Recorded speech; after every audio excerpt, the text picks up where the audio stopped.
tell me what you see or sense or experience as you begin to look around in this place. I'm standing in what looks like to be a cathedral or a large church of some sort. Mm-hmm. Tell me more about the cathedral.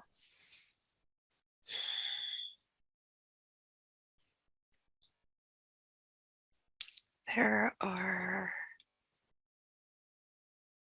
it's a domed ceiling, a couple of domes, a lot of gold, like gilt work all along the coffered ceiling. And there's a lot of artwork on the ceiling. And as you look at the artwork that's on the ceiling, do you recognize any of that artwork? Does it look familiar to you? I do recognize it. Tell me about it. It looks Byzantine, mosaic. It's a scene of Christ surrounded by some figures. It's really beautiful. And so in this place, with this beautiful artwork and this drawing or this painting of Christ on the ceiling, tell me a little bit about what you look like in this place. Do you feel male or female? I feel male. Mm-hmm. How old do you feel? Young, maybe 20. And as you focus in on your body, tell me a little bit about what you're wearing. I'm wearing pants and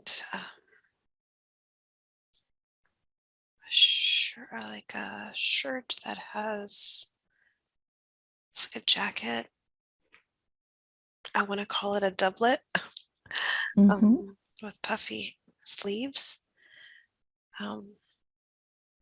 It's not very extravagant, but it does look nice. And I have something on my back that I'm carrying. It looks like a tube that has my drawings rolled up in it. Mm-hmm.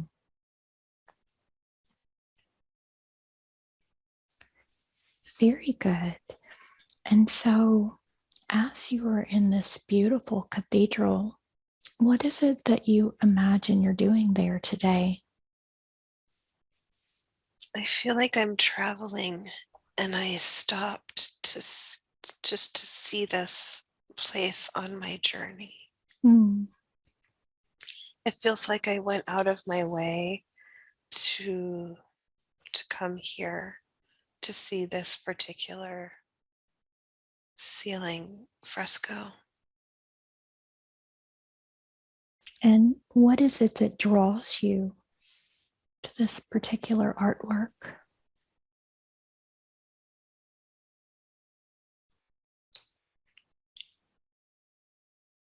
It's the way the artists of the past depicted the body. I'm learning to make it look more realistic. So these figures are very flat. There's no depth. And that's what I'm learning. And I feel like I'm going to study under someone who's going to teach me well. Mm. So you feel like the artwork on this particular ceiling is a little more flat? Yes. And you're observing that? Yes, it's from several hundred years before my time. Mm. But I find it beautiful. And I've heard about this place. It feels like I'm having a sort of mystical experience as I travel through the country to my final destination. Tell me a little bit more about the mystical experiences that you're having. My artwork is how I connect with the divine. And when I look at it, I can feel the divine within me. And I feel that is my calling, that I have to create I have to create works of art so that I can express what I feel inside. And so these drawings in this tube that's attached on your back, what are the drawings that you're creating? They are mostly sketches to show the master where my skill level is. So it looks like there's some figures of the human figures, drawings of the body. It looks like some sketches of architectural elements, uh, like um, the doorway of a church with the gargoyle on it, like a very detailed sketch and drawing to demonstrate how I can do shading and depict depth. Beautiful. And so, in this beautiful cathedral, what else about this place stands out to you that's important? It just feels like a special moment. I'm all alone in here with this beautiful artwork. And I'm sitting here contemplating not only myself and my place in the world, but also of the divine. It feels like for me, that's all that matters is my art and my relationship with the divine.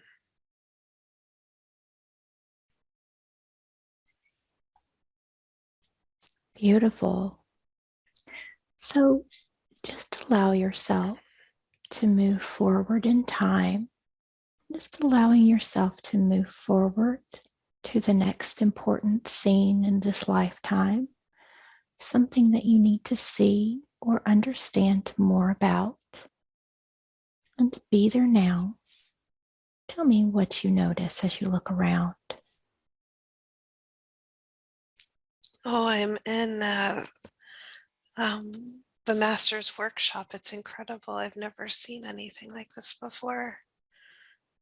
There's a lot of um, apprentices, and everybody has a job, and there's a lot of activity. I feel almost intimidated to walk in here, Mm. but I'm in such awe of seeing everything. It's just incredible. So, tell me a little bit more about this master that you will be working with. Who is this person? He feels older, um, a little grumpy. um,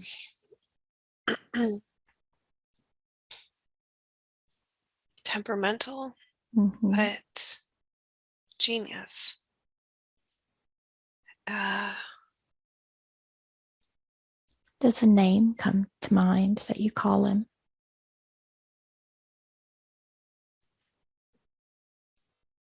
yes, but it doesn't feel real to even say it, honestly. Go ahead. The painting that or the sketches that I'm looking at looks like Michelangelo. Mm-hmm. Very good. So tell me a little bit more about this workshop and about what's happening there.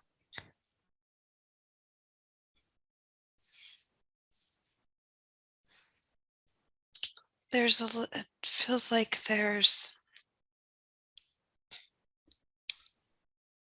several things going on. There's a lot of sketches on the walls. There, sculpture materials.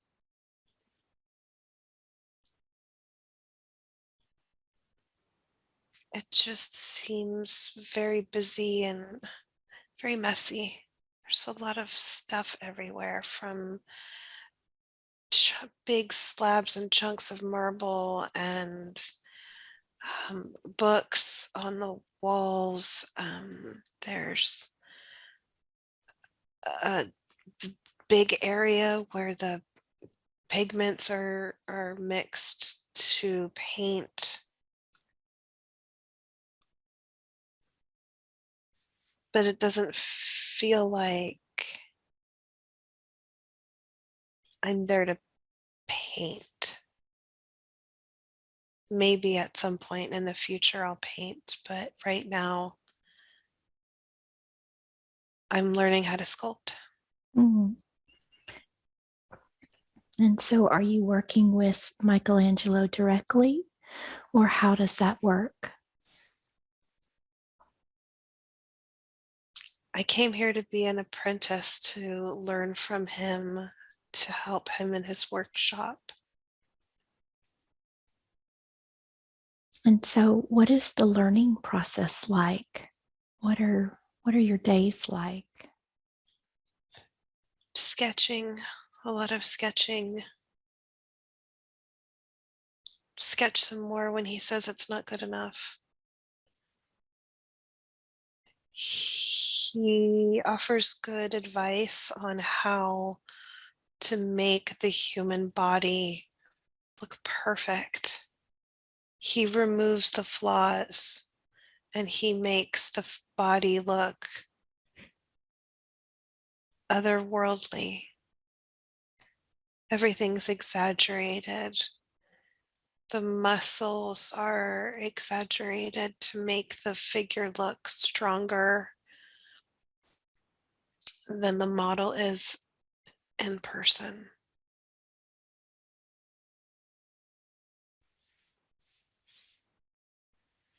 He spends some time telling us what we need to do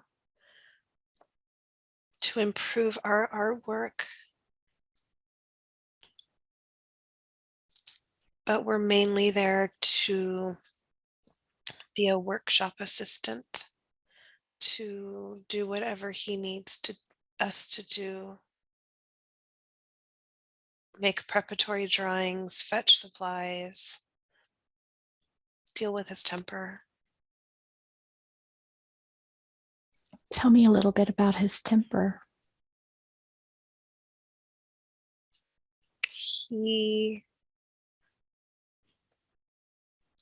feels he gets really grumpy, and when something isn't a work of art that he's creating isn't going his way, and he feels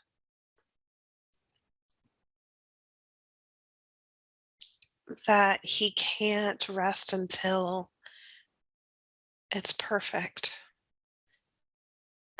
And I feel like that's why I came to work with him, because I feel similar to where it's I feel divinely guided to create art, as does he.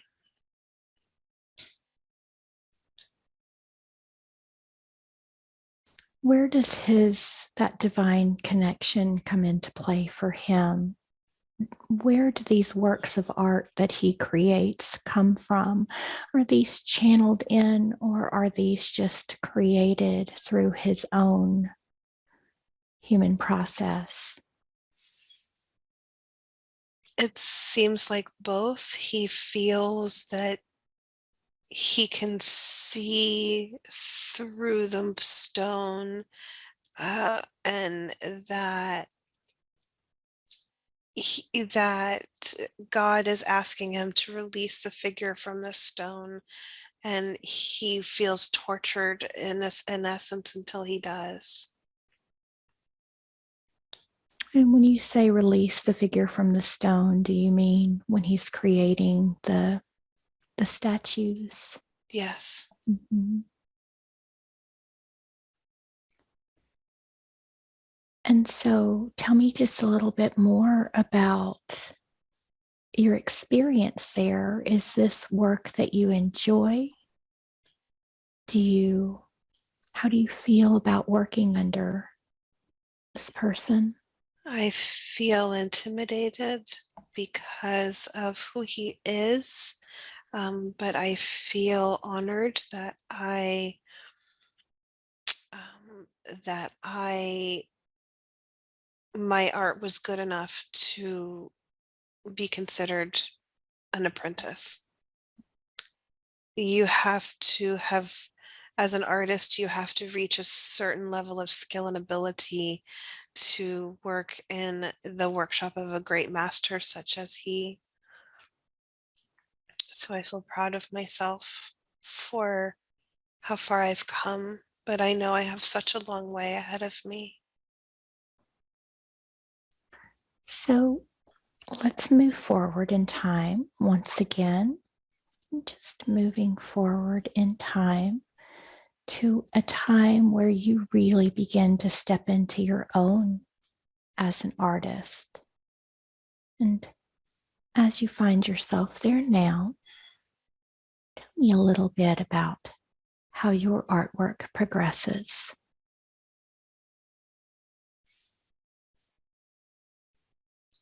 Doesn't look like sculpture was for me, so I am painting.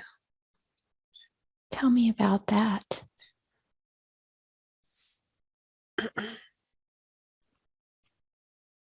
I enjoy what I do. Um, I feel a sense of purpose creating. Most of my paintings are religious in subject matter.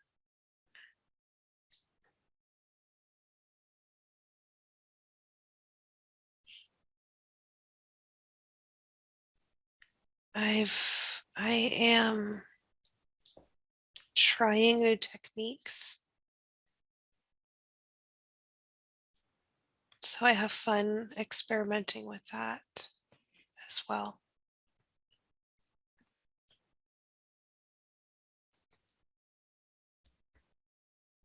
Very good. And how long do you continue your apprenticeship? That was for several years. I feel older now, like I Mm-hmm. am on my own.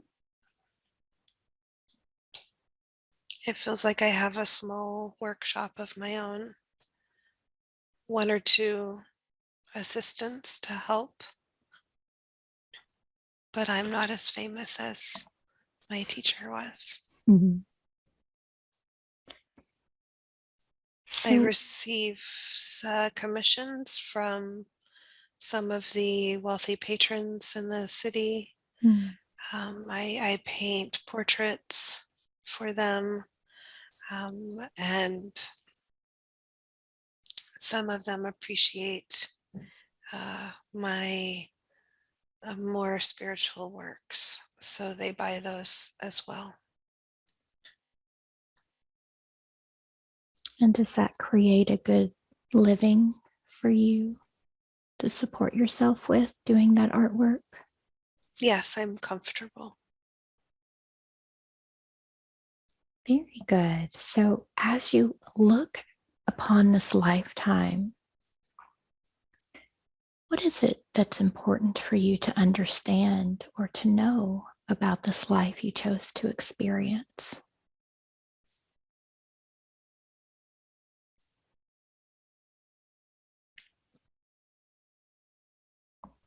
To appreciate the beauty that surrounds us every day that we often take for granted, and to remember the feeling of what it felt like to have such a strong connection with the divine.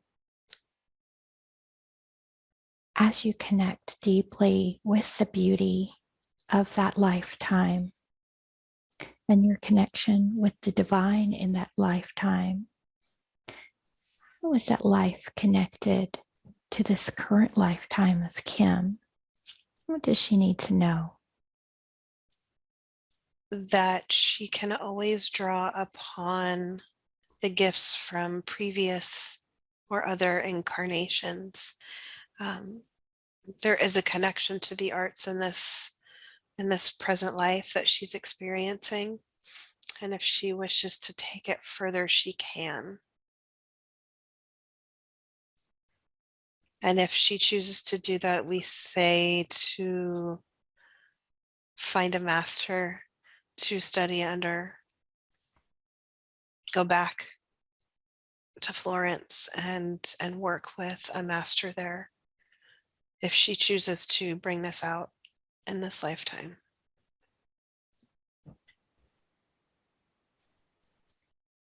Is that one of the highest path potentials for her to do? Is that something that she should pursue? If she wants to, there's many options that she can, or paths that she can follow. This particular artistic one is not something that she would have expected, but it will definitely bring her a certain level of comfort and connection to several past lifetimes where she was an artist. This is just, she is a creative soul, and it's very much a part of her in most of the lifetimes that she has experienced. And so, how can she begin to tap even more deeply into these lifetimes where she's like this lifetime that we've looked at, where she's worked with an amazing artistic master? How can she pull more of that energy into this lifetime? She can connect with those other aspects of her multidimensional self in meditation. Just set the intention to connect with the artists that she's been in the past and draw those skills to her. And for her, she feels in this current life, she feels very connected to drawing. So if she starts to sketch again, that will, she almost gets into a trance-like state when she's sketching. And if she sets the intention before sitting down to create something, then she can channel the other aspects of her multidimensional self. Very nice. Very nice. Anything else important that she needs to know or understand about that lifetime that she was just shown? She had a current life experience where um, where she was looking at Michelangelo's sketches, and it was a very emotional moment for her, and she didn't realize at that time what the connection was, why looking at those sketches in this life was such a strong reaction for her. And that's because uh, she's had that experience um, before Mm. of being connected with him. Very good. And where is he at the moment? Is he incarnated again at this time, or is he in the spirit world? Anything that you can share with us about Michelangelo? He is not incarnated in human form at this time. Okay. He is working in the etheric libraries. He help at this time. He's choosing to work in the higher dimensions as a teacher. His soul has been following the teacher's path. So what he's doing right now is helping souls who are preparing to incarnate into an artistic life. He's sort of working with them in preparation and helping them with the knowledge before they incarnate, the skills and the knowledge before they incarnate. Oh, very interesting. And these etheric libraries, what can you tell us about what they are? Oh, they are quite incredible. They house all the information on any topic that you could possibly imagine, and even beyond your comprehension, for the entire universe. But there are different libraries for, we should call them maybe centers of learning, for different topics. So he happens to be in the art learning center. We say library because that's the that's the image that Kim is seeing in her minds right now. Mhm. But it's if anyone has been in an old great library, you just feel surrounded by wisdom when you're surrounded by all the books and learning materials. Um, you feel surrounded by the wisdom of the ages, and that's what it feels like when you go to these learning centers before incarnating. So, are these places that any soul has access to before they incarnate into a life? Yes, And they just go there to gather information to help them before stepping into that lifetime. that is correct. And so I had a question on my list about soul imprints. And my understanding is that before we step into an incarnation, that we can be imprinted with information from an important person. So possibly like Michelangelo, you could bring in the knowledge or the information that he had in that lifetime, that great lifetime that he lived. Is that correct that we can imprint with those great souls information to help us in our current incarnation? Yes, to a certain degree, souls are always willing and eager to share the knowledge that they have accrued throughout all of the journeys they've experienced. So when you are in the life between life stage, that is where you share this information with other souls as they are preparing to incarnate. So is that why sometimes certain people on the earth can feel as though they have actually lived the lifetime of some of these more well-known people throughout time? Is that why they can sort of feel that, that they were that person? Yes. It may not necessarily be previous, we use the word previous, loosely, um, but that recognition of the wisdom of that soul is what's coming through. So, say, for example, a person feels connected to, we'll use Michelangelo as an example. They may not have been Michelangelo in a previous incarnation, but that soul has shared the knowledge of his lifetime as Michelangelo with the other soul that feels the connection to that person, that figure from history. Does that make sense? Absolutely. Okay. Yes.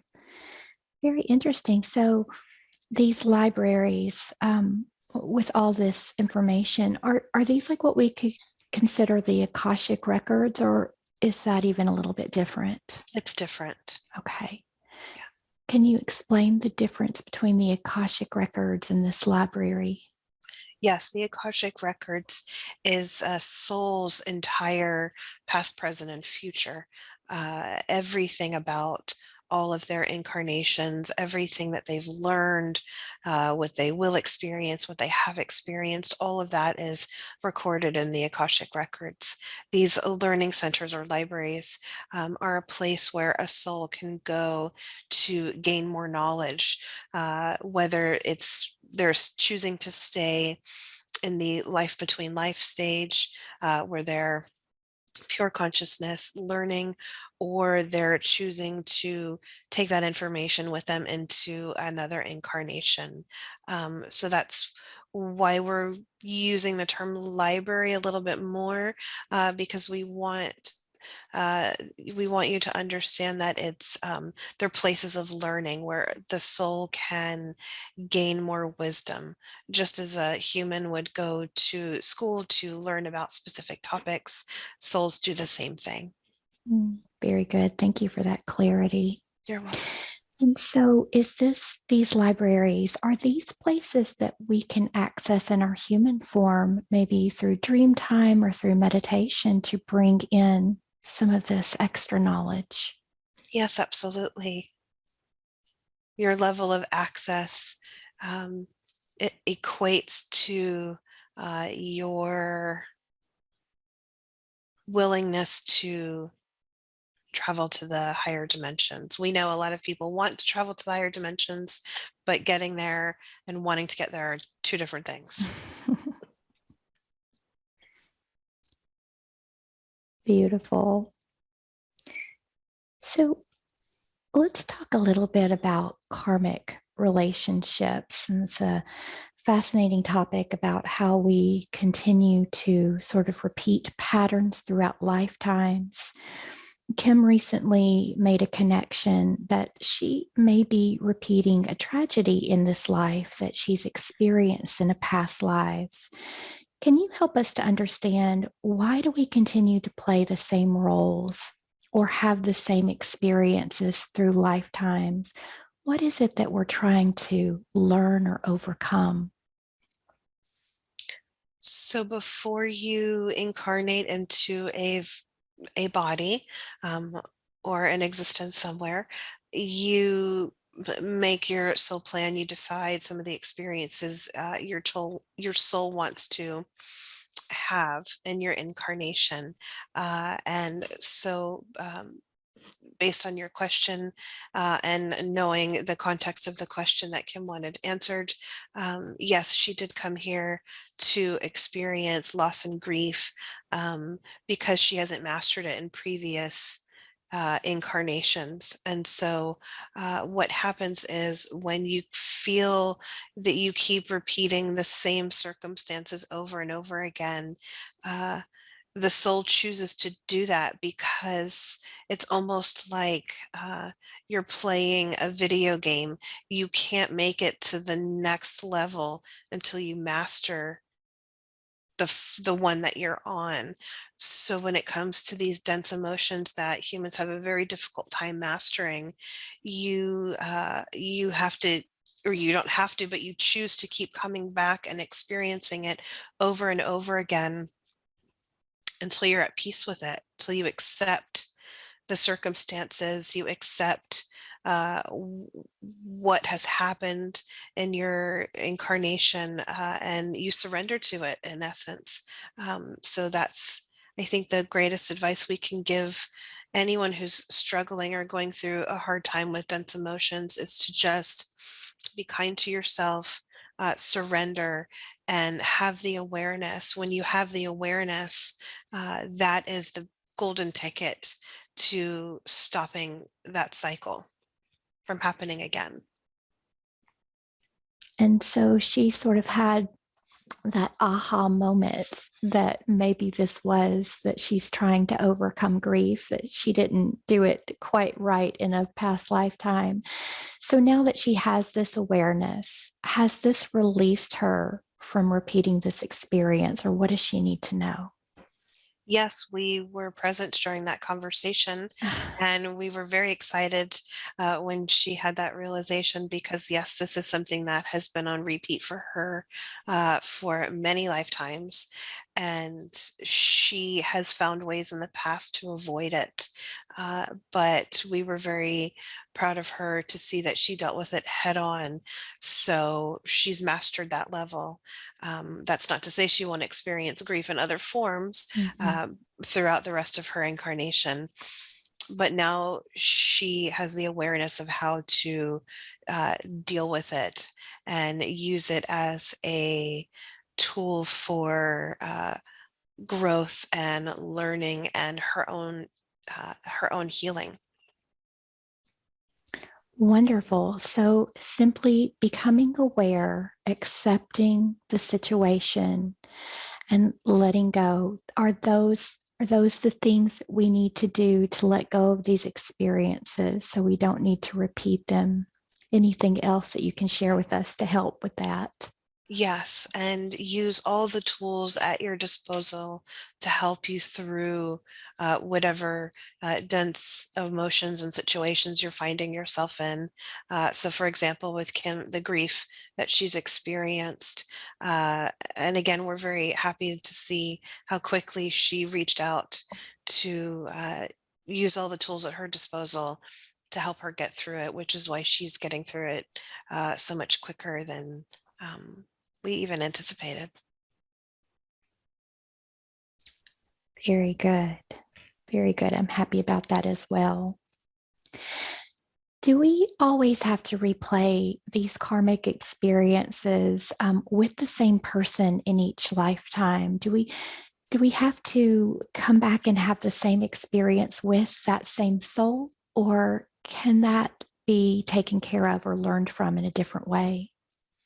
There, yes, it could be both. So if you choose to have a lifetime and experience a particular situation with another soul, you and that soul will continue to repeat that situation until you've mastered it, till you've overcome whatever obstacles and difficulties you chose to experience. However, if it's not, say, a soul contract with another soul, and say you just came here to experience um, frustration and or what's a better example than frustration, um, depression. Say you came here to experience feeling deep depression. That's not connected to another soul. That's an individual journey. So you could either come here, master that, go through the healing steps, and heal it in this lifetime. And if you do, that's wonderful. You've got the golden ticket, and you can move on from that. If you didn't, say for example, we know a lot of humans who suffer from very dark depression and end up taking their lives. They can either choose to work that out in the life between life. It takes a lot longer when you do it. We know that seems counterintuitive, but it takes a lot longer when you're working on it in the higher dimensions rather than coming into the density of Earth and dealing with it here. Mhm. So, when we get the lesson and we do the healing in this lifetime, does it have an effect on those past lifetimes? Does it shift those lifetimes in any way? Is there any healing that other lifetimes receive, or are they connected at all? Yes, they are connected. That is typically where a soul will, as you guys like to put it, change timelines. So for example, with we'll just stick with the same example with the grief. So because Kim has experienced this in previous or other lifetimes, now that she's dealing with it in this current incarnation and the dimension and reality that she's in now, all the other lifetimes where she's had this experience will now shift a timeline. So all those previous experiences will not end in grief. They will actually have a more positive outcome because she's shifting it here. Oh, that's quite amazing. So it's a cumulative effect for all the souls involved. It's not just her individual situation where she's, mastering this and overcoming these obstacles. It's all the other souls that are connected to it in all levels of time and space. So everyone just shifts. That's fascinating. And so what it's bringing to mind is Atlantis. I've been reading a wonderful book about Atlantis and how that time period is so intricately connected to this time period.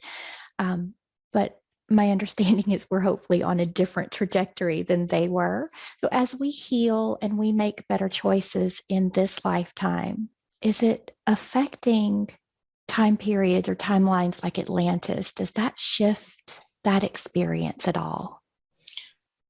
If the souls had a connection to Atlantis, then yes, it would. So all the souls that were incarnated during the Atlantean period, they would have had to have a similar experience in another incarnation where they have had the awareness and they've gone through the healing process and they've gone through that whole thing. So that is a little bit more of a challenge to shift such a big situation and something that affects so many different souls. It can happen. We believe it will happen. It's just a matter of the individual souls doing the individual work and how when you do the individual work, it affects all the other souls you're connected to. So eventually it will move further and further out from the individual to the collective. Wonderful. And I'm seeing some beautiful colors and frequencies around Kim at the moment. May I ask who we're speaking with today? Her team of guides. Beautiful, beautiful. So is it true that our birth and our death is predetermined? Like, do we have a set time that we're going to die and a set path, or is it possible for us to choose a different path, maybe have a different death experience based on free will choices? Yes, so you come into your current incarnation with a plan. Pretty much the only thing that's not going to change is the circumstances of your birth. You are correct that free will choices can have an effect on your lifetime and your eventual death and transition. So it is possible, even though you do make a plan before you come here, sometimes it doesn't always unfold that way. And a lot of souls choose to incarnate again. Say, for example, the death they were supposed to experience in their current incarnation didn't happen as planned, then most of the time they choose to come back again and try to have that death experience that they had planned for a previous incarnation. What makes having a specific death experience so important to a soul? Because we live in an infinite universe, there are infinite experiences that you can have, and it's most of the time it's a curiosity thing, because when you are in the higher dimensions, you don't feel you have the awareness and the consciousness of how painful and how tragic a death can be, but you don't connect with the feeling and the physicality of it until you're in a body. So that's where there's the how do we say this? the contrast of choosing a particular exit plan and then coming here. And you always know that in the back of your subconscious somewhere, you whether you're aware of it or not, that exit point is in there. You have an awareness of it whether you know it or not. So sometimes the soul feels that they don't understand what's happening, and then they make life choices that take them away from that original path that they were supposed to take. Mm. Very good. And so, if a soul transitions and their physical form had attachments or entities, things like that, what happens to those attachments? Do they stay here? Do they become attached to someone else? What Uh, happens there? they're handled by, we say us, but by the soul's entire team and the archangels, and Archangel Michael and his army of light. We descend upon the soul, and we are all surrounding the soul during their transition.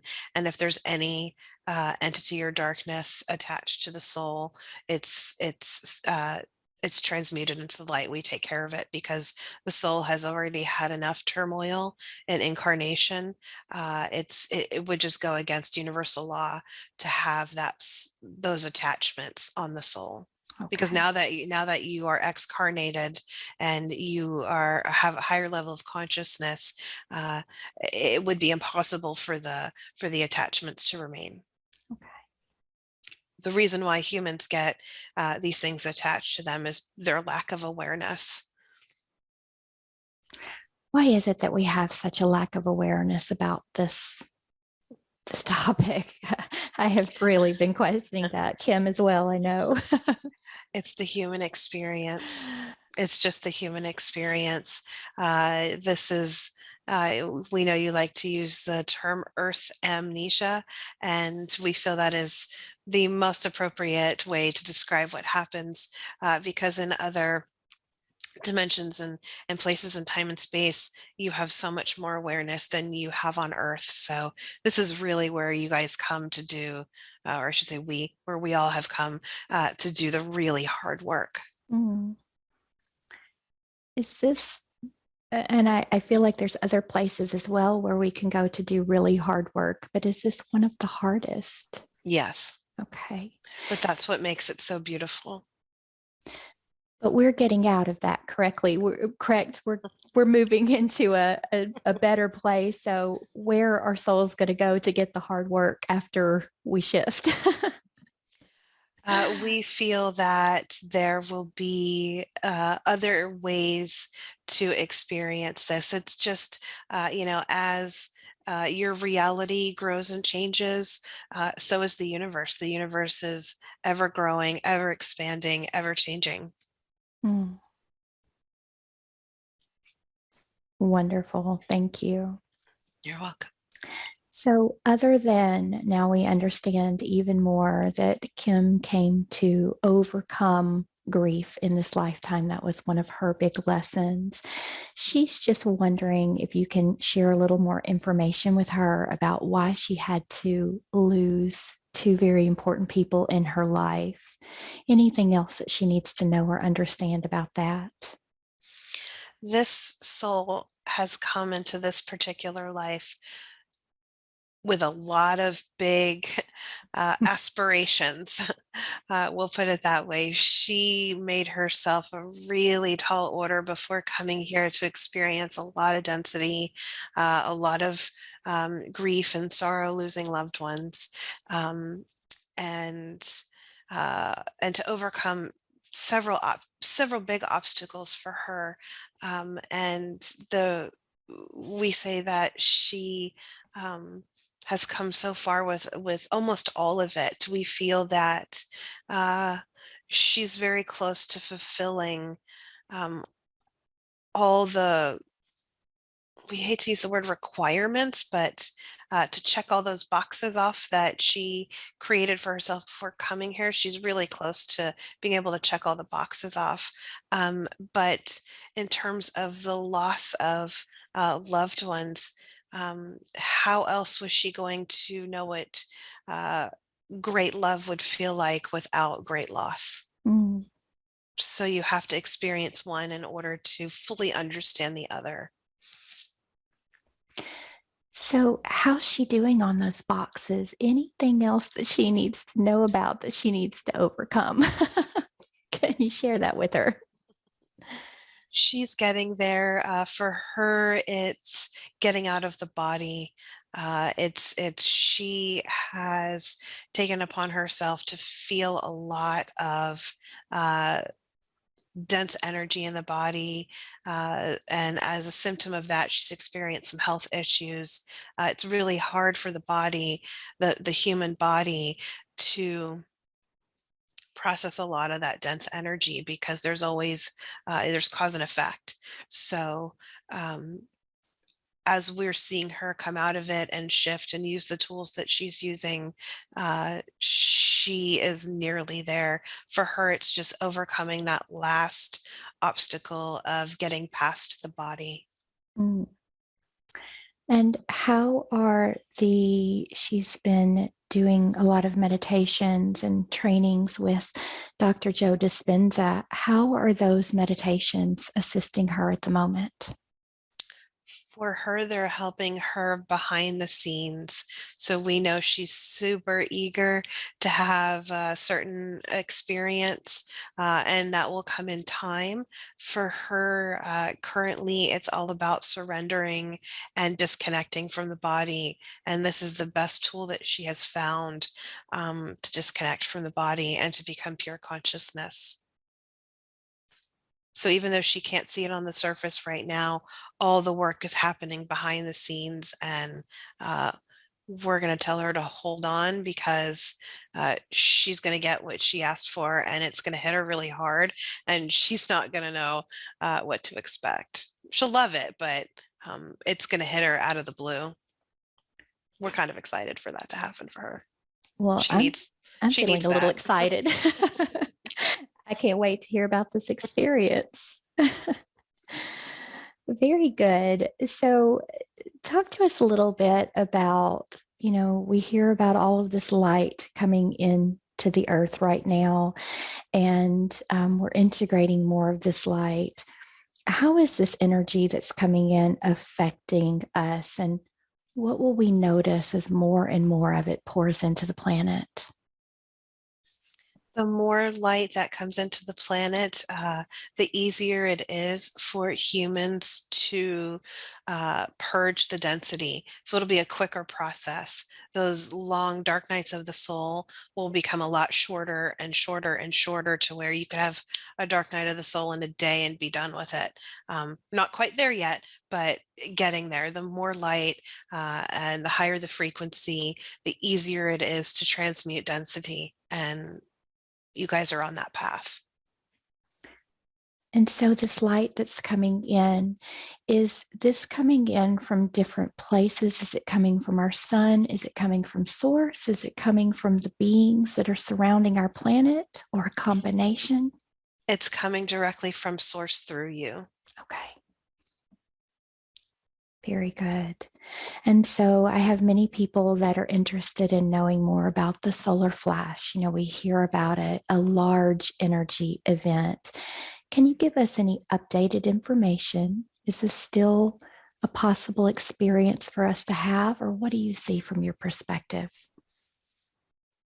Many people interpret this as a physical experience, and it's an energetic flash of light, not a physical one at this time.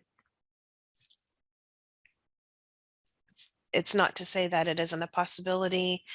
We know that information has come through Kim in previous sessions where we've told you that um, if it got to the point where Source decided to essentially hit the reset button on the universe, that is a very extreme situation. And we feel that a lot of people who talk about the solar flash and interpret it as a physical event are thinking along those lines. And all the changes that are taking place on your planet at this time. It's all coming through you as a human collective. So the more of you that awaken and start to do your own inner work and purge the darkness out of your own physical and energetic bodies, the more light you embody, the more light you're going to bring onto the planet. And that's the solar flash in essence, when Mm, all the beings are beings of light as a huge collective of one. Does that make sense? absolutely. Absolutely, it does. Yes, thank you for that. You're welcome. So, we've had lots of interesting things happening over the last few years, and we are now off and running into the year of 2022. Is there anything that you can share with us from your perspective about the energy for the rest of this year? Can we still expect things to become more intense, or do you see any significant positive shifts and changes? We do see positive shifts. There's, the dark forces are still at play. They're still up to their old shenanigans, and they're not going to stop until humanity says, we're done with this. Everybody's turned on their light, because as we just said, that the solar flashes as is perceived, it's the human soul collective that's going to be that bright light, and the light always extinguishes the dark. So that's our best advice to you, is to just keep doing what you're doing. At times we can say that we know it feels like you're taking 10 steps forward and then 20 steps backward, but just keep doing it. uh, Share your love and your light with as many people as you possibly can. We know that's happening in a lot of people's lives, where some of their loved ones, their friends, and their family were completely in the dark, are now starting to open up to the possibility of what is. So they're slowly coming around, and we see that momentum, picking up throughout the rest of your current year. Wonderful. And the more inner work that we do and shifting of our vibration, how will communication between humans and higher dimensional beings open up in the future? Are we going to have a stronger communication? And as we do, will we be able to tell when we're speaking with beings of light or with beings that sometimes have a little bit of an agenda behind their message?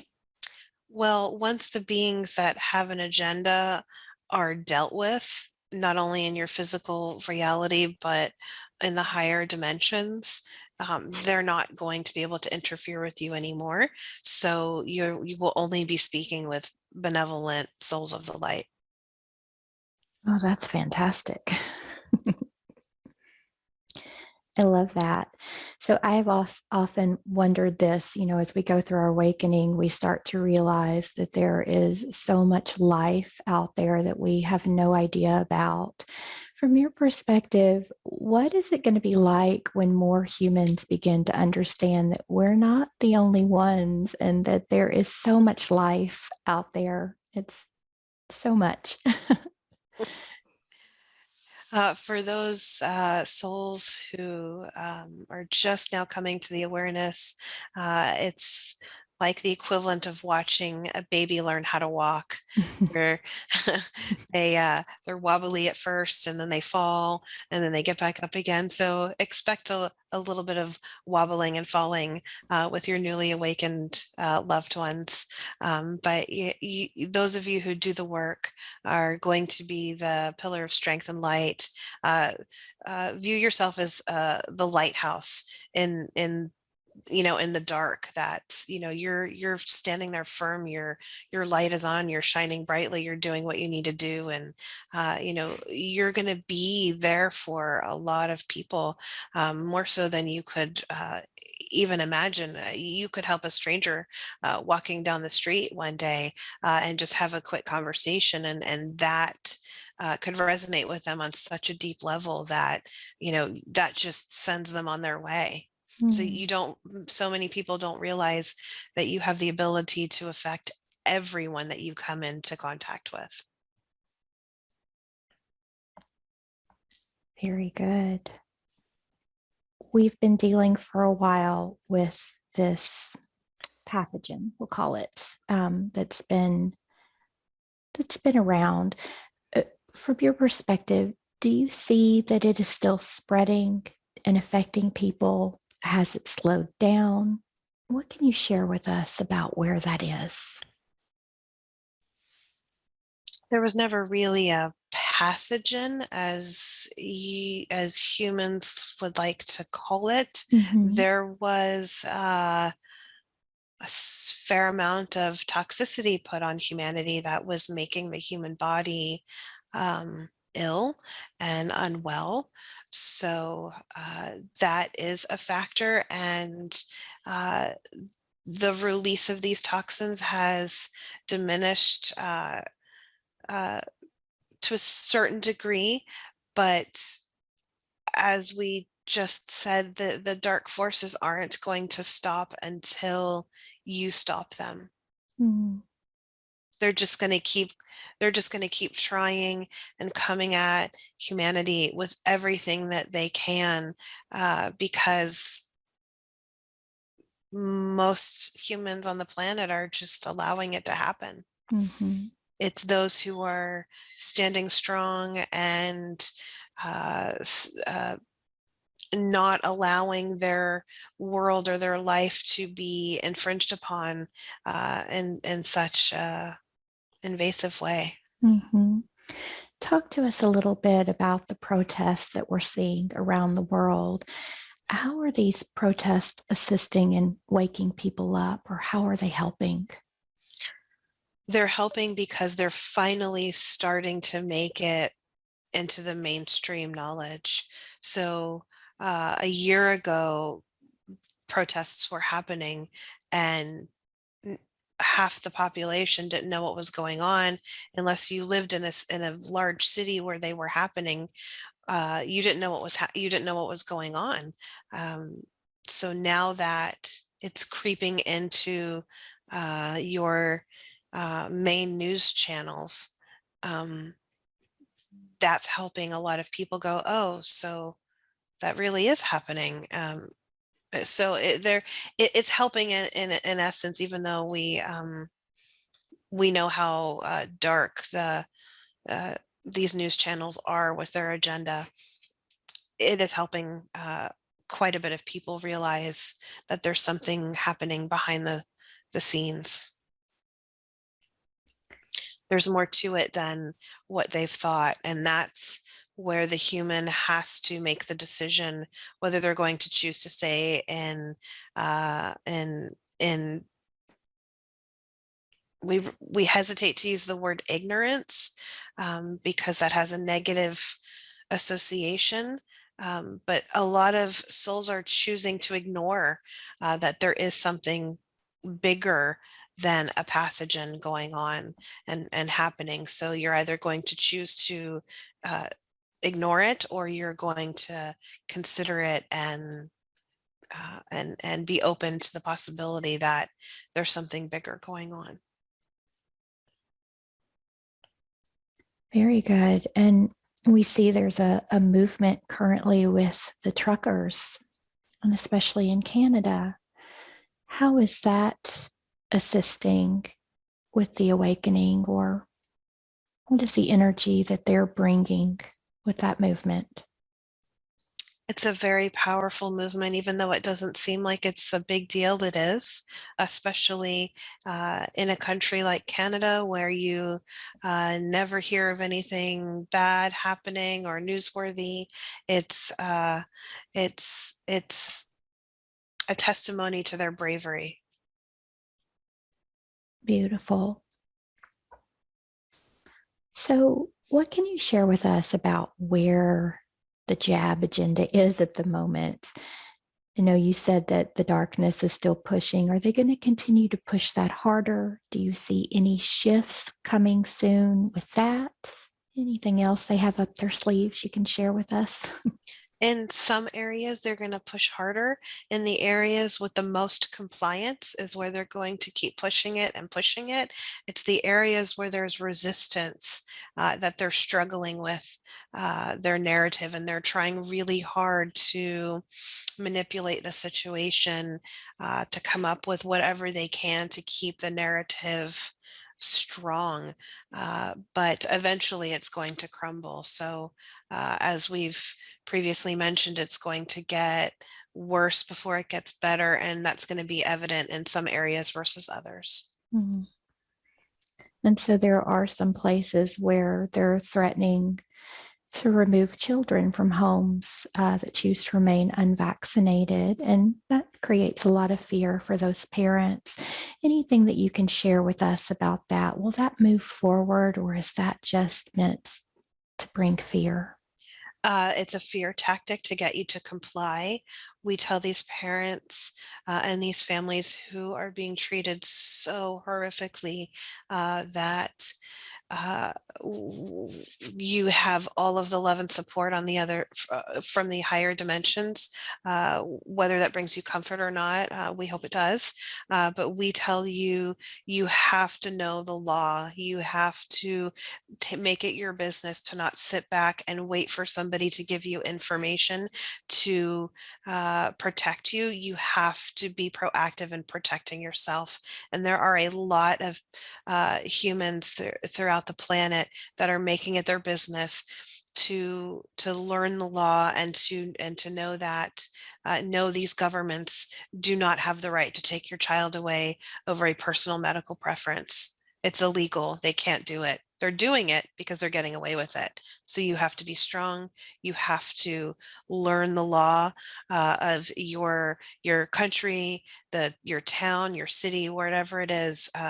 Legally is the only way that you have protection against their invasive agenda. Very good. And also, sort of along that same line, they have set up camps or in different places where they're threatening to put people who remain unvaccinated. Is that along the same lines as they need to know and understand their laws, or what can you share about that? It's history repeating itself.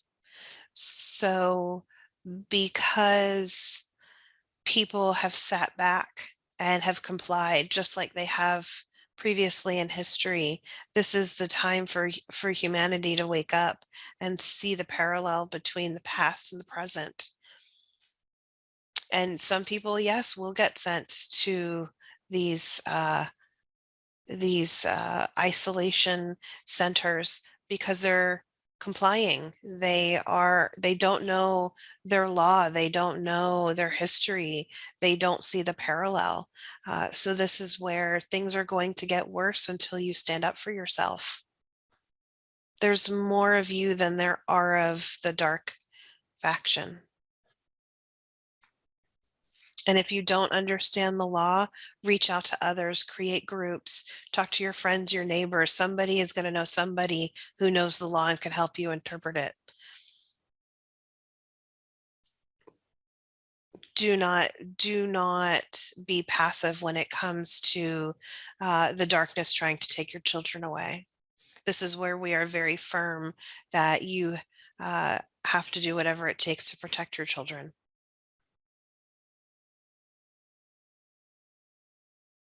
Very good. Thank you for that information. You're welcome. So, with all that's going on right now, with all the protests and all the things happening in our reality, from your perspective, do you see this great awakening getting bigger? Do you see that it's actually taking hold and we're getting to that point where more people are starting to activate the light within? Where are we in this process? You have about 2/3 of the population who have activated the light within, and then you have the other third that either hasn't activated it, they're ignoring what's happening, they don't know where to start, so it's not quite balanced yet. Um, in time, that third of the population that isn't awake, aware, doing the work that they need to, eventually the light's going to creep in. But that particular population, for a lot of these souls, it has to affect them personally on some uh, more tragic level. We're grieved to even say that, but unfortunately, some people just refuse to, how do we say this? To accept that this is a light versus dark situation. Does that make sense? Absolutely. Yeah. So do we have to, when you say there's still a part of the population, in order for us to really begin to experience this shift and step into a different reality, does it have to be the majority of the people here on the planet that are awakening and activating their light within? Or what does it take to sort of get us over that ledge? To experience it on the global scale that everyone wants it to happen on, yes, the majority needs to have their light on and do the work and have the greater awareness of what's going on. However, while you're waiting for that to happen, you can still create your own reality, your own pocket of the awakened earth that you are looking to usher in. And we're seeing this happen in other areas where people are completely, in multiple areas throughout the planet, where people are completely disconnecting from the dark agenda, and they're just going on with their life like it's not a factor anymore. And that's where you're going to find peace. That's where you're going to find a greater sense of community and belonging. And the more you have that sense of community and belonging, the stronger that internal light gets, the more confidence you have to do the inner work that you need to reach higher levels of consciousness. And the higher you go, the more that power affects the entire human collective. Very good. Very good. So Kim wanted to know a little bit about the work of Rudolf Steiner. He has made some predictions about this time, had some teachings. What can you tell us about this person and the information that he was bringing through? We feel that his work was very impressive. He was considerably ahead of his time, yet it was all very relative to what was happening in the world during his lifetime. A lot of people didn't see that right away. We feel that if you or if one chooses to study his work, it's a lot of information to absorb and to go with it very slowly. Take what resonates, leave what doesn't. It's not going to be for everyone, and that's okay. There's a lot of truth in his work and his teachings, but it's not for everyone. Mm. That holds true for any great teacher that is out there. Very good. And is it because that information comes through their own belief systems, their own filtering system? So it holds some truths, but then it also holds some of their own beliefs. Yes, to a certain degree. When we're talking of mystics like him and others throughout Earth's history, most of that information that was coming through them was divinely channeled. Mm. but it's still coming through the filter of the human. So the way he may explain things in his writings and his teachings may not resonate with you, because it's coming through that human filter. He did the best that he could with everything that was coming through to articulate it in the best way that he understood it. Does that make sense? Yes. Yep. Okay. Yep. Okay. Absolutely. Very good. So, in other sessions with Kim, we have connected with the inner earth beings and learned a little bit more about what they're doing to support this ascension process.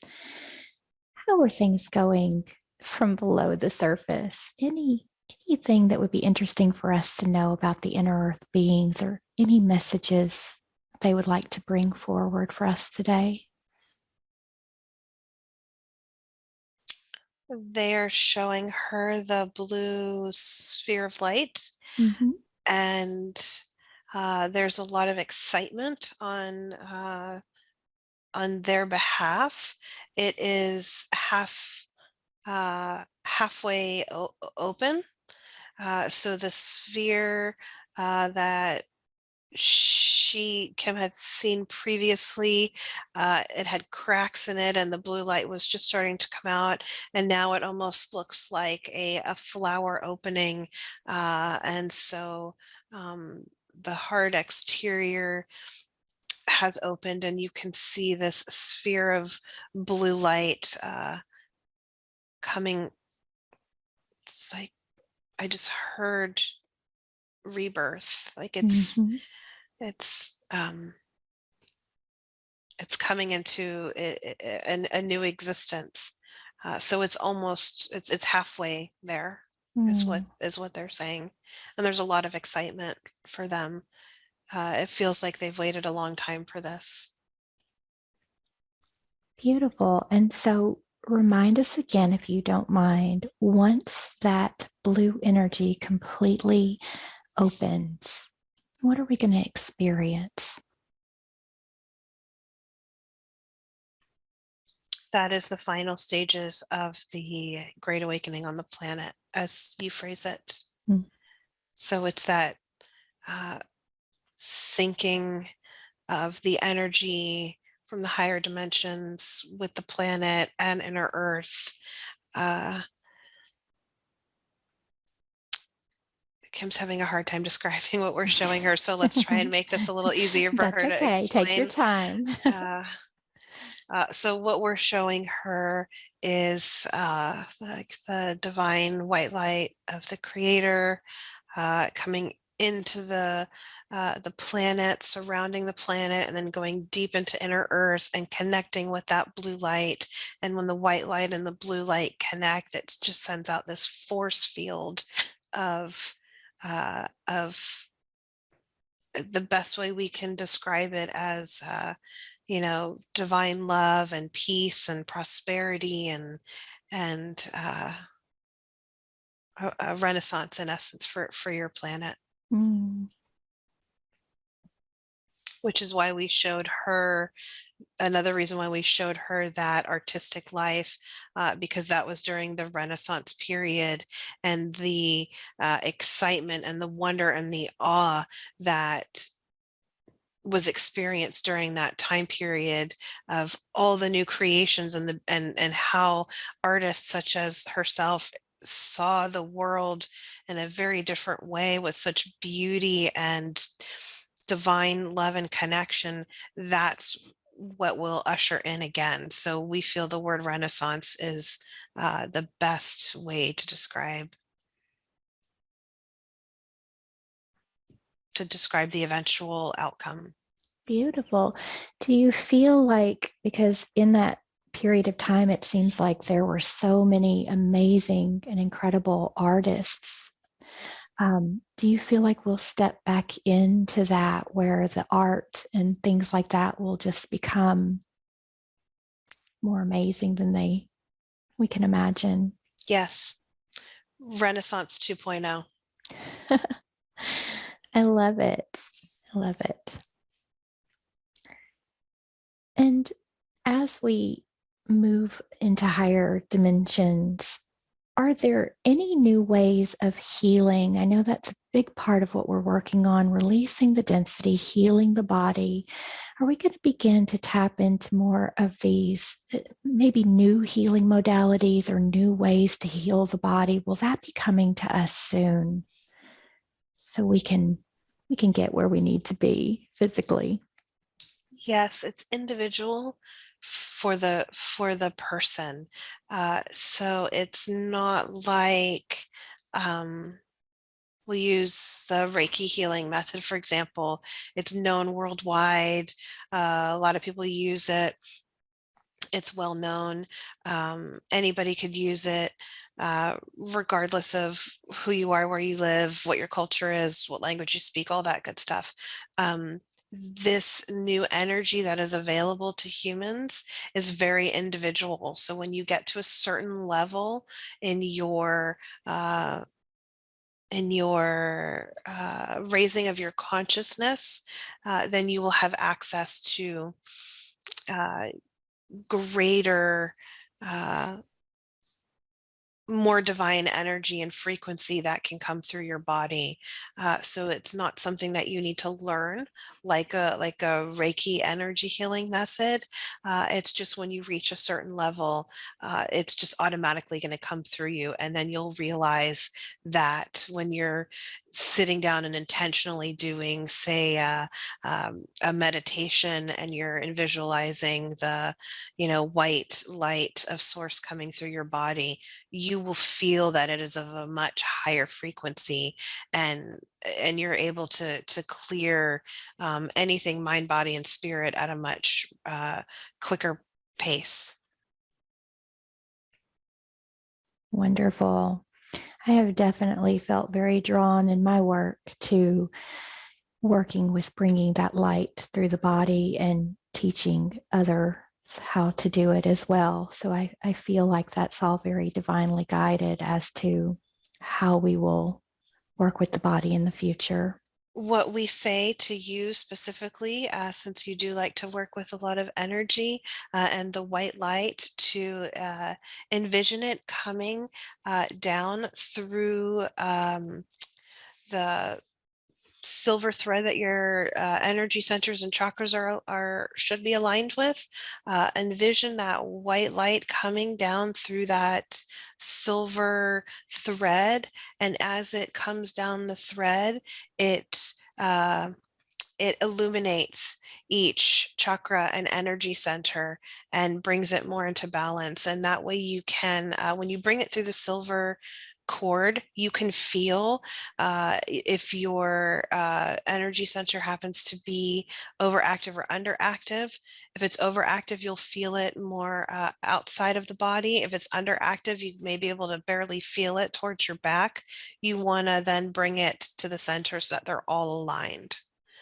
And that will help you not only stay in alignment and energize all of your chakras, but you'll be able to bring in so much more light and higher frequency with this method. That is fantastic. Thank you. Thank you for sharing that. You're welcome. And so along that same line, is it important to bring that energy? Because I also like to have the clients that I work with bring the energy up from the earth. Is that also beneficial? Does that make a difference? What do you see? It's individual. Some people like to do it, others don't feel it's necessary. We say it's a personal choice. For those who really want to be grounded to Gaia, go for it. For those who are looking to really just feel the energy from the creator, you don't need to do that. Okay. Very It's good. mainly for those who really want to feel grounded on the planet. And those who really want to feel grounded on the planet are the ones who haven't had a lot of life experience on the planet. So it feels very foreign to them. So they feel like they need to ground to feel more at home here.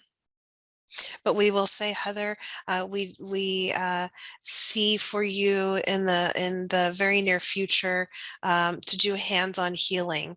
So once you get to a certain level of your own spiritual development, you're going to have that light come through your hands to be able to help others and shift. We see you just working with the auras and the energetic body of an individual, and you'll be able to remove so much of their past dense energy. It's almost um,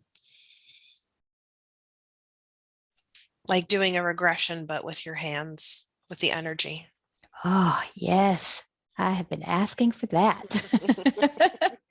We thought you would like that. I love that. I just want to be able to walk up to a person and just clear them off. And you will be able to have that. You have a past life connection to the Essene Collective, and you were a hands-on healer in that lifetime, which is another connection that you have with Kim. You guys were both energy and earth healers in the Essene community. So you'll just be tapping into that. Oh, that's incredible. I have Dolores Cannon's Jesus in the Essenes book, and I never got around to reading it. So now's the time, isn't it? Yes, ma'am. Very good. Oh my goodness. Well, that's exciting. My mind is thinking about that now instead of this session. So let's talk a little bit about energetic protection, because in the work that I am doing, I'm coming to find that many people have a lot of not only attachments, but attacks, things that are happening from dark entities outside of them. I know we've talked before in sessions about ways that a person can protect their energy, protect themselves from these things, but can you share with us again a little bit more information about the best ways to protect our energy, keep it strong, keep these things off of us? A daily meditation practice where you are doing the energetic clearing with the white light, aligning your chakras, like we just mentioned, will keep your energetic body very strong. And then you can call upon the assistance of any high beings of light that you resonate with, whether it's your guides, the angels, Yeshua, Kuan Yin, whomever you love and feel connected to, call upon your entire team of light to surround you and protect you.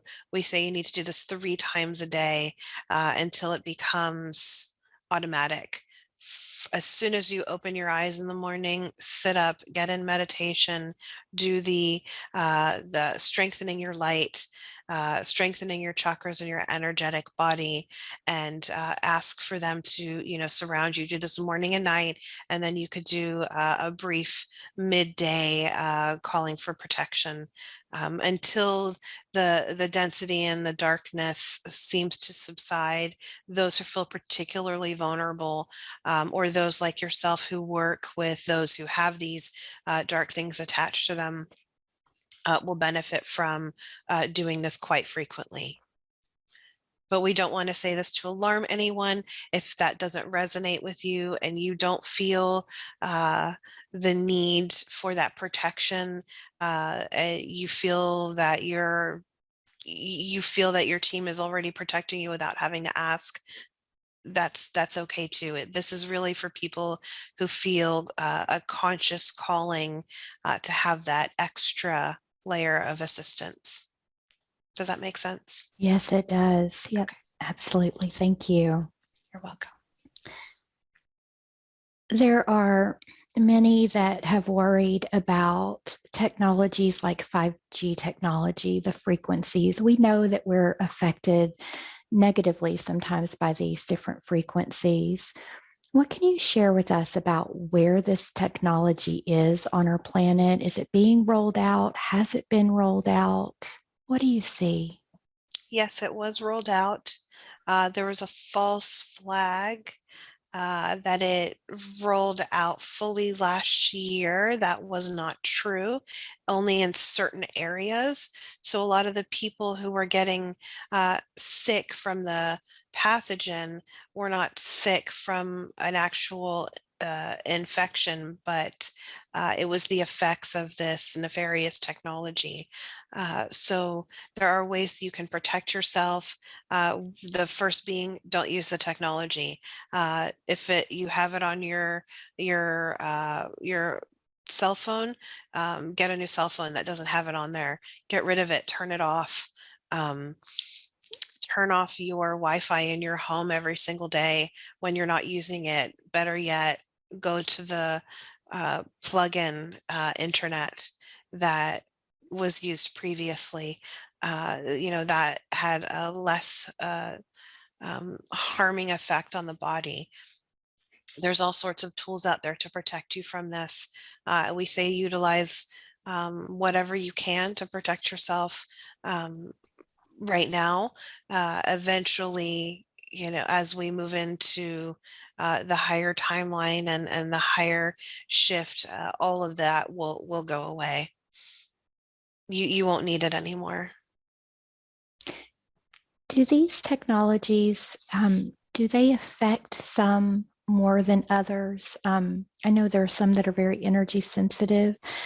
I don't necessarily notice that it affects me. I'm sure that it does, but does it just depend on how your system handles these frequencies, or does it affect Yes, everyone the same? it affects everyone differently. Okay.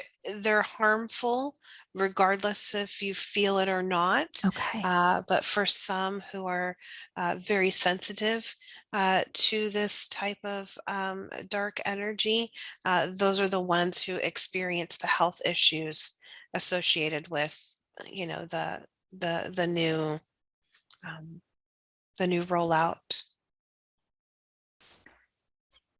So, if is there a way, like let's say you know that you live next to one of these 5G towers? Um, I know there's a lot of physical devices and crystals and things that you can get. Does protecting yourself with energy and with light, does that affect it at all? Does that help? It helps. If you're that close, we tell you to move. If it's in your backyard, you shouldn't be living there, and we know that's not feasible for most people. The closer you are to these antennas and towers, the more harmful it is to your body. So you're going to need to have all the tools in your home to protect yourself if you are that close to it. And the most important thing to do is get out in nature, spend some time in a forest, get in the ocean, get in a lake, a spring, a natural body of water, jump in a waterfall, whatever you have to do to have those the negative ions that are emitted from nature to help neutralize all the negative energy that's accumulating in your body. Wonderful. That's very helpful. Thank you. You're welcome. So, I've noticed that there are quite a few people that are having either like water dreams, tsunami dreams, and even volcano dreams. That seems to be like a theme. Is there any significance to these types of dreams that you can share with us? We don't feel that there is anything universally significant. Usually, when a soul is having vivid dreams like that, it's the soul's recognition of what's happening on a higher level of awareness. So, the tsunami dream. Uh, is a very overwhelming feeling. So most of the souls that have those dreams probably are feeling quite trapped and like they can't get away from the conditions that they're living in. So it's a very psychological association, but there's nothing as we said, to our knowledge that is universally significant about them. Very good. So here's a fun one. There's a little bit of a debate over the shape of the earth. Some people believe it to be a sphere. Some people believe it to be a flat disk. And I've heard many variations of both of those. What can you share with us about that? It's neither. Yes. It's a dimension. So the images that you see of the planets and of Earth and all of that, that is just the human mind's way of trying to make sense of something that they can't comprehend.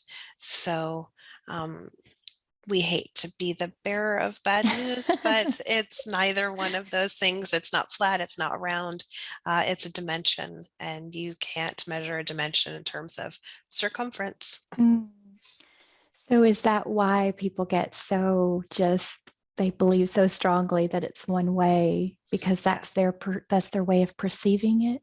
Yes, it's very difficult for the human mind to process and comprehend information that is outside of anything you've ever known. Um, as we've mentioned before, um, the information that has come through about outer space is we find it entertaining because it's it's nothing like that.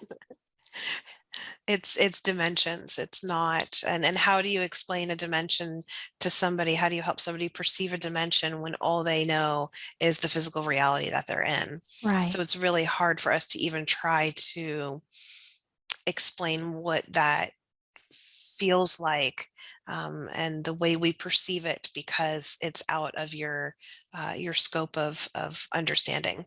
Mm. So as we shift in frequency and in dimension, will we begin to perceive the things that we see now in a completely different way? Will they look different? Will we have a Yes, deeper understanding of that? yes, yes, absolutely. Will we still have planets? I mean, do we perceive those correctly? Are they planets? Or because obviously they would be different if our Earth is different than what we think it is. As you raise your consciousness and become pure consciousness, you won't see planets and stars and all of that anymore. You'll see sacred geometry and Mm, the true uh, the true architecture of the universe. And the true architecture of the universe is based in sacred geometry, and and shapes. So that's um, an energy. So that's how you'll perceive it. that's incredible, but it will still be physical. It's so hard to understand how that would look in a Yes. physical reality. Yes. Okay, very good. Let's see, I think I'm going to move into some personal questions, but I'd just like to give you the opportunity. Any general messages, anything that you would like to share with us today, anything that you would like to bring through for those listening to this session? At this time, we feel that the best advice we can give you is to uh, go within, do the work for yourself, really focus on your own individual soul journey. Ask for greater awareness of what that is if you aren't aware or have any confusion of what that is. Um, Always ask for signs and assistance from your team of light. We're always here to help you. And we feel that community is the most important thing aside from uh, dedicating your life to your own personal journey. You need a sense of community, especially during turbulent times and for the people that are in the darkest areas on the planet right now. So those of you who are in lighter, less traumatic places, do reach out to those who aren't, and really be there for them. If they're stuck and they can't do the research to help them learn the law, help them. Do everything you can to help one another, because the more you help one another, the faster this timeline will shift, the faster you'll get to the outcome that we've all been waiting for. Beautiful. Very good. So you did mention community, and I know that's one thing that Kim said she feels very strongly that she will be creating in the future. She's even had that come through a little bit more strongly recently. Anything you'd like to share with her about that? Create the vision, get it on paper, map it out, and release it to the universe, and it will manifest in the appropriate time and in the manner that it needs to unfold in. So just don't wait. Make sure that you are doing the research and the planning, and have that list of people you want in your inner circle to be there from its inception. And we will tell you, Heather, that's where you're going to be doing your hands-on healing work. So get ready for that. I felt that there is going to be some coming together eventually. So yeah, I can feel that. Very excited. Very excited. As long as Kim does the cooking, I'll do the healing. That's our agreement. She's okay with that. I am too. Wonderful. Thank you so much for that information. If it's okay, I'd like to ask some of my personal questions now. And I'd Yes, love to have my higher guidance, my team of light, join me to bring through some of this information, if that would be appropriate now. absolutely. Very good. And I'd also like to ask Archangel Michael to either join us or to bring through some messages, because I've had some questions that I've been wanting to ask that maybe he can shine some light on for me. Very good. And just let me know when you're ready for me to proceed with the questions. We're ready. Okay. So I have been doing this wonderful work with clients on assisting them with releasing these entities and attachments. And it's been very rewarding, yet very baffling at times for me. So I just want to make sure when I'm working with the client, am I doing this work in the most effective way? Is there anything else that I need to know that my team or that Michael can share with me about doing this work? Yes, you are doing it the most effective way at this time. We say to do before you work with a client. We know this can be challenging at times, to spend some time in meditation, aligning your body. As Kim's guides have previously mentioned, we feel that is a wonderful healing, strengthening method for you. Also, at that time when you're meditating, even if it's just for 10 minutes before you work with a client, call in the entire team of light before you even start the session. We know that's a little bit different than the way you've been doing sessions. For the sake of the client, you can repeat that dialogue, but as you sit down at your desk to start working, call in the entire team of light to surround you and protect you before you even start. And we feel that that will help you feel a little bit more protected and less drained after the sessions. Okay, very good. Yes, it can be very draining. Mm. So And when go hug a tree afterwards. Do you have a big tree in your yard? Go hug it and hold the tree, connect with it, and anything that you feel, any um, dense energy that you feel after a session, ask the tree to take it away from you and transmute it into the earth. and then go inside and finish whatever your energy hygiene practice is. But hug the tree. That's so funny. I went out and hugged a tree the other day. After, I think it was after a session. I just felt guided. I just wrapped my arms around it. Yep. You already know. So interesting. I love that. Okay. So, my question is, these attachments can be very difficult to find. And sometimes we feel like we've done a lot of work, but then a couple slip through. Is there a way to know that these attachments are there, or how can I make sure that I'm getting as much off as I possibly can? Everything you're doing is excellent. There is um, only so much you can do. You can't take that responsibility onto your shoulders to be the one to take everything off the souls that you work with. Sometimes these attachments need to remain a little longer for the soul to learn a specific lesson. It's a free will universe, so we do get these attachments because we're allowing it to happen. So there's a very difficult dance that goes on between those of you who are doing this work, this healing work, to help remove these attachments from the clients that you work with. But we say, do not take that responsibility on your shoulders. It's you're doing the best that you can. It's not your responsibility to take everything off, especially in one session. Okay. Well, I always try. We know you do, and we love the effort that you put forth.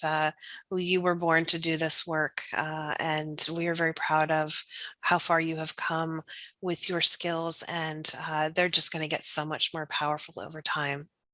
You can start to hone into your energy healing that's coming out of your hands. We see hand chakra activation happening for you very soon.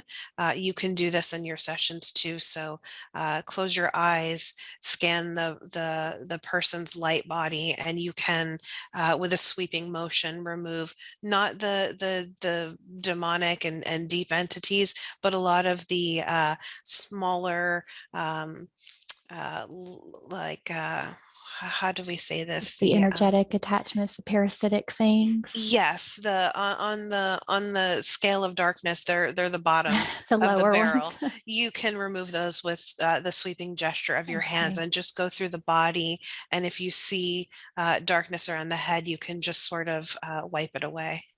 Interesting. I found myself picking up crystals and Hmm. dragging crystals over the body of the client on the screen. So I don't know if that I'm just being guided to do that or That's a step in the direction. Your intuition is very strong. okay. You won't need to use the crystals anymore. Once those hand chakras are activated, you'll feel it. Your hands will probably get really tingly, hot, itchy, maybe even a slight burning sensation when they're activating. Don't be alarmed. Okay.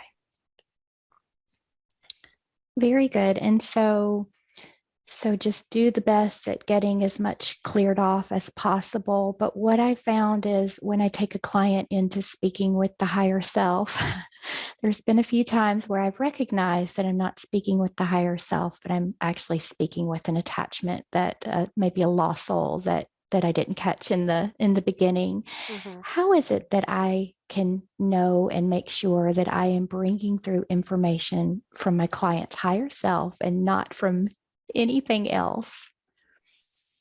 That is a tricky question. It's going to be a very difficult challenge. The more you do this work, the more you'll be able to recognize it. Straight away, you'll hear it in the client's voice as you're asking the higher self to come through. It's and it's also part of the client willing, how do we say this, surrendering to this method, this process. If there's any fear there, their fear will allow the entity to speak rather than the higher self speaking. So if there's any anxiety or worry or concern before the session, uh, do your best to guide them through that before you even get into the hypnotic state, to remove any fears that they may have about the process. But again, the clients need to have realistic expectations. You can't do everything in one session when someone has so many things affecting them. Mhm. So you may need to do several sessions of removal before you can even get to have a session with a higher self. The higher And self is always there wanting to communicate, but it's right. the client's fear that is essentially blocking it from coming in. And the fear can be the fear of the attachments that are there. It can also be that fear that they carry, correct? It's both. It can be Okay, both. both. Yes. Okay. So, calling in the team, are there any specific guides that are working with me other than the archangels? I call on Michael a lot, and the archangels to assist. Any other team that's working with me that I can be aware of, helping in Fair, that process? the fairies. That's wonderful. How do Yes. they assist? It depends on the client and the session. When the elementals, such as the fairies, will come through, usually the lighter the session, the more likely the fairies will be here to assist. They don't get involved with any of the dark, heavy stuff. That's when Archangel Michael and the angels are there. Mm-hmm. Okay, So you'll shift between who's working with you based on the session itself. wonderful. Well, I feel like I have an amazing team that's helping with this, and I'm so You do. grateful to them. Is there any way, because I feel like the more that I get into this work, I can almost see when a person has attachments. Is there any way that I will eventually be able to assist a person with removing and releasing these things without them being in a hypnosis session? Yes, with your hands. Okay. And It'll become so strong that you could be walking by somebody in the grocery store and you'll see it and you'll just wipe it away and keep walking. and that will go for even the darker demonic entities as well. Eventually, over time, once they realize that their hold in this dimension is rapidly crumbling, they're just going to have to surrender. And a lot of them are going to be willingly uh, leaving and going to the light because they realize that they've been manipulated as well. Hmm. Very good.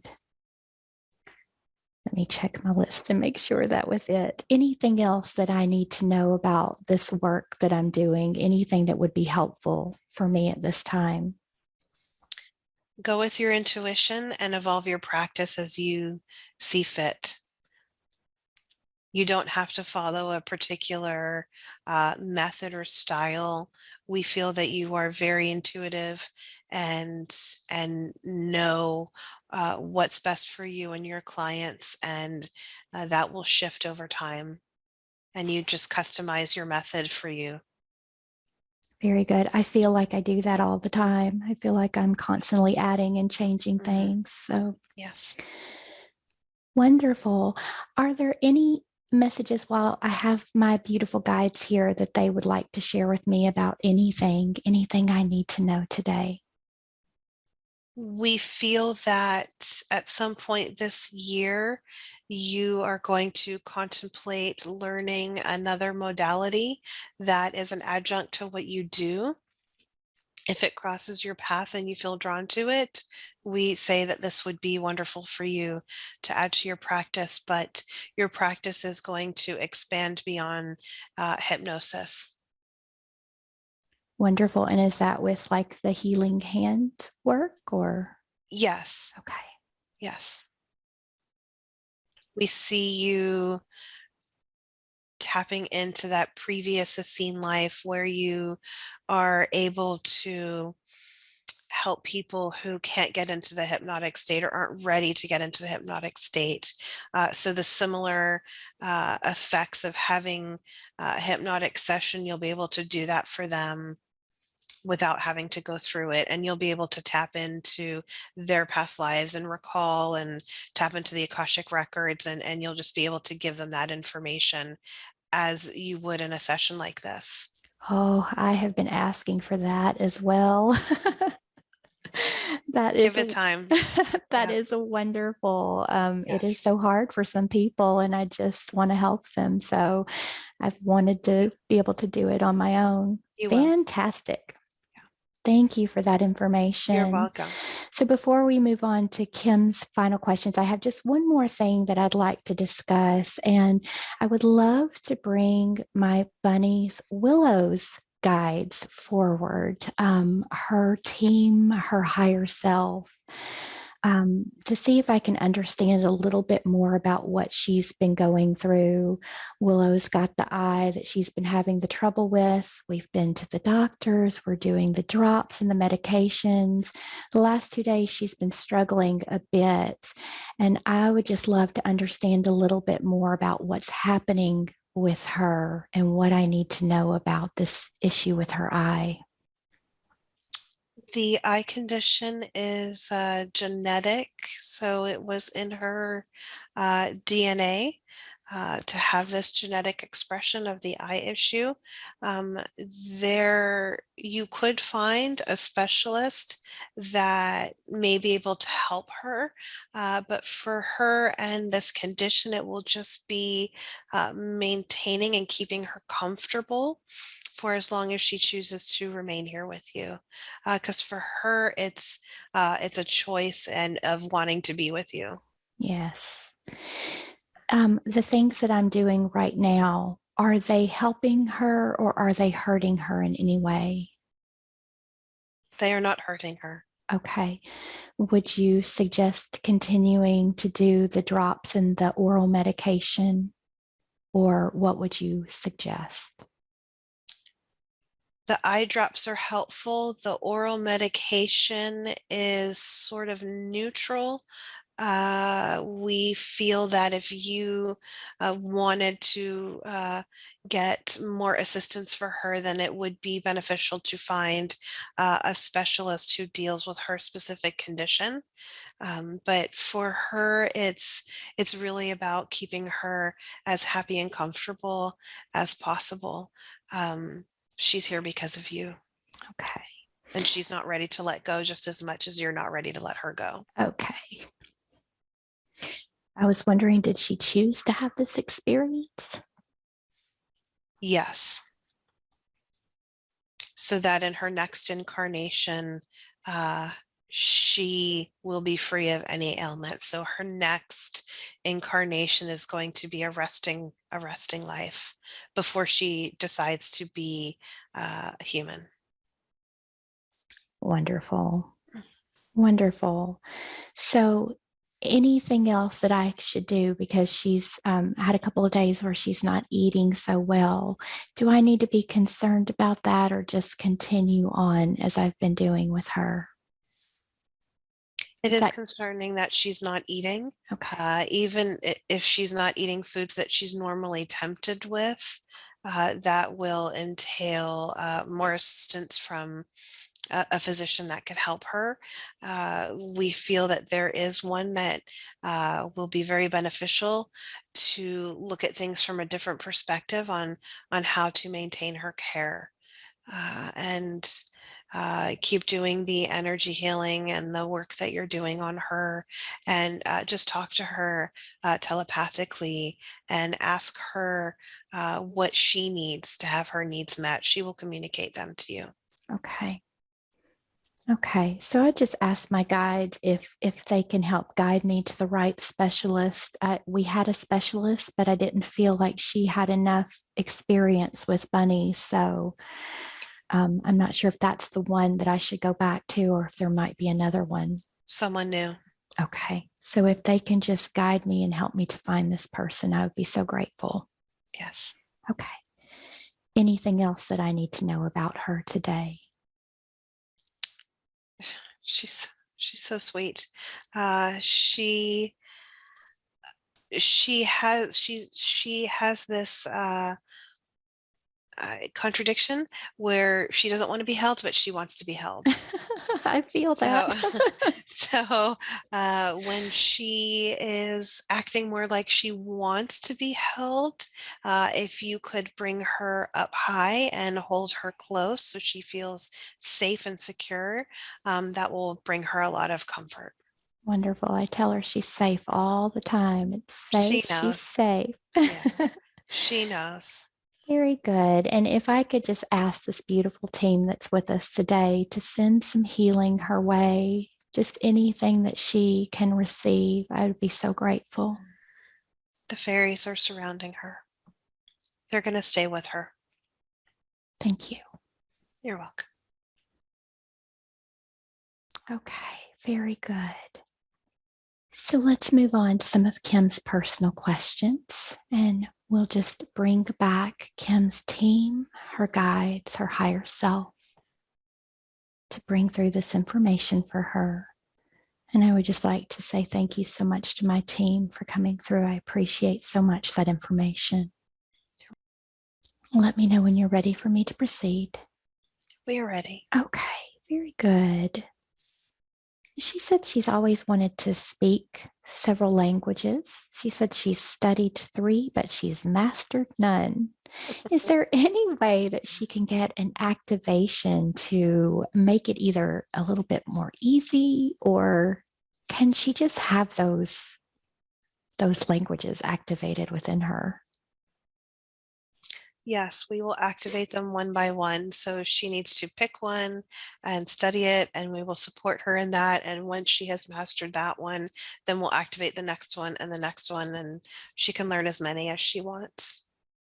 Wonderful. I'd like to have that activated in me too, but I don't want to have to study it to learn it. I just want it there. Her too. I know. We want everything easy, don't we? Yes. Very good. Are there any final messages before we end today's session? Anything else that any of the guides would like to bring through for us today? We have a message for Kim regarding Ginger. She's concerned about his health, and the changes that she's making will help him feel a lot better. So don't be concerned. It's going to be fine. Wonderful. Wonderful. Anything else today, or are we complete? We are complete.